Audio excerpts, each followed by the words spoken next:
or pleasure. That's what hunters do. They kill for pleasure. That's us, human beings, interesting folks, murderers. Here's an interesting form of murder we come up with. Assassination. You know what's interesting about assassination? Well, not only does it change those popularity polls in a big fucking hurry, but it's also interesting to notice who it is we assassinate. Do you ever notice who it is? Stop to think of who it is we kill. It's always people who've told us to live together in harmony and try to love one another. Jesus, Gandhi, Lincoln, John Kennedy, Bobby Kennedy, Martin Luther King, Medgar Evers, Malcolm X, John Lennon. They all said, try to live together peacefully. Bam! Right in the fucking head. Apparently we're not ready for that. Yeah, that's difficult behavior for us. We're too busy sitting around trying to think up ways to kill each other. Here's one we came up with. It's efficient, too. Genocide, you know? Killing large numbers of people simply because they don't look like you, they don't talk like you, and they don't have the same kind of hats you do.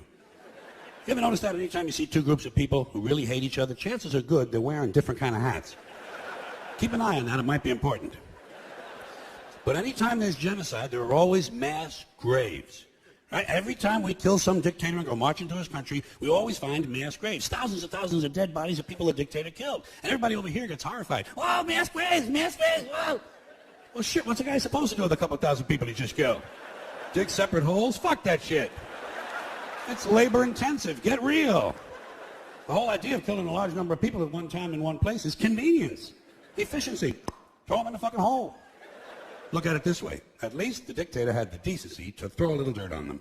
Give the guy some credit. Dictator's a busy man. Got a lot on his mind.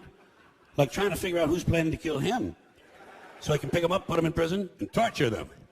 Here's another one of our interesting, heartwarming behaviors we came up with. Somewhere along the way, torturing each other.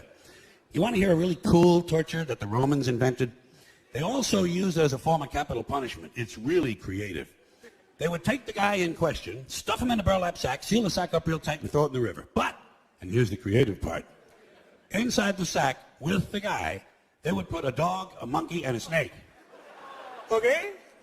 A dog, a monkey, and a snake. That's fucking creative. Imagine being inside a burlap sack, underwater in the dark, sitting next to a drowning monkey. Think he'd be moving around a little bit? The dog would be going ape shit, we know that. And the snake, well, he'd probably be getting curious about what all the activity was inside the sack. He might do anything. But whatever he did, it would probably involve venom and his teeth. You know what you'd be doing? You'd be praying to God that the snake bit the monkey and the dog ate the snake. Praying. Yeah. Then it would be just you and the dog. Man and his best friend. Drowning together. Maybe before you died, you could teach him a few tricks. Roll over and play dead wouldn't be too difficult, would it? Just a thought, just a playful thought.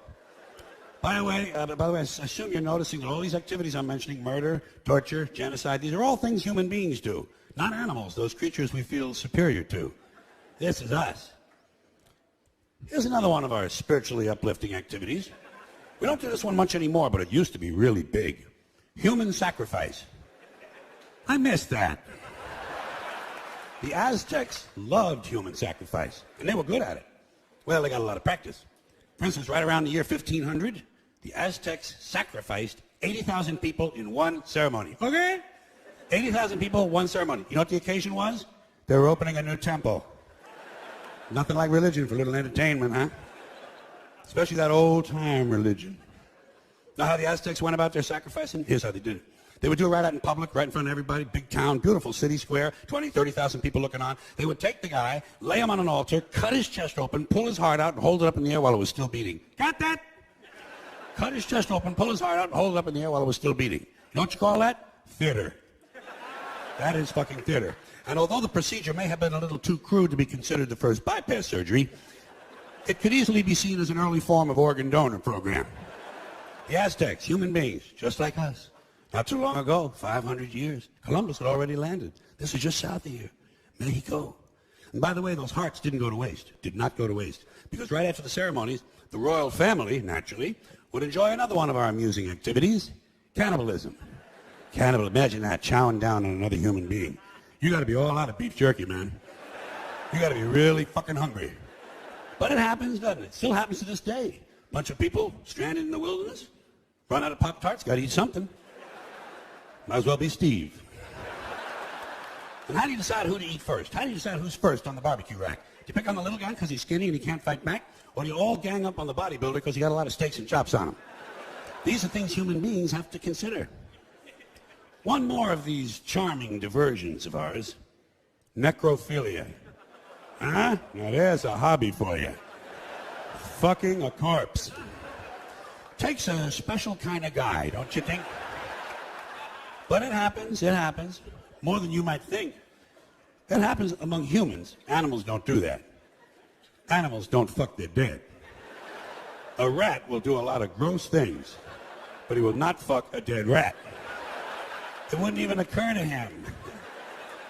Only a human being would think to fuck someone who just died. We gotta be the most interesting critters on the planet. And then we wonder why a UFO doesn't just land and say hello.